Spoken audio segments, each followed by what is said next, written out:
Bat হাতে 22 গজে লিটন কুমার দাসের রুদ্ররূপ তো অনেকবারই দেখা গেছে। এবার তাকে সেই চেহারায় দেখা গেল সংবাদ সম্মেলনে। পাথরের মতো মুখ, ক্ষুব্ধ কণ্ঠ, জ্বলন্ত আগ্নেয়গিরির মতো বেরিয়ে এলো কথার লাভা। তাতে যেন ছারখার করে দিতে চাইলেন নির্বাচক কমিটিকে।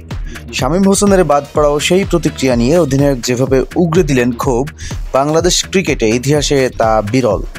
আয়ারল্যান্ডের বিপক্ষে টি-20 সিরিজ নিয়েই এমনিতেই উত্তেজনা রোমাঞ্চ খুবই একটা ছিল না, তবে চট্টগ্রাম টি-20 সিরিজ দিয়ে শুরুর আগের দিনে সংবাদ সম্মেলনে ছড়িয়ে দিল বিতর্কের দাবানল।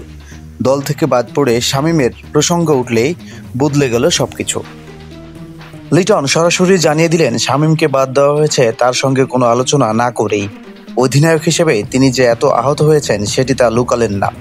শামীম থাকলে অবশ্যই ভালো হতো, it's not my call, totally selectors call. আমি জানি না কেন, তবে নির্বাচকেরা আমাকে কোনো কিছু নোটিশ করা ছাড়াই শামীমকে বাদ দিয়ে দিয়েছে দল থেকে, উইদাউট এনি নোটিশ। আমি এতদিন জানতাম যে একটা দল যখন কেউ হ্যান্ডেল করে, অন্তত অধিনায়কের সাথে যে কোনো ক্রিকেটারকে কখন দলে আসবে কখন বাইরে যাবে সে বিষয়ে আলোচনা করে। তবে শামীমকে বাদ দেওয়ার পেছনে কোনো কারণ দেখি না আমি। জানি না কেন বাদ পড়েছে সে।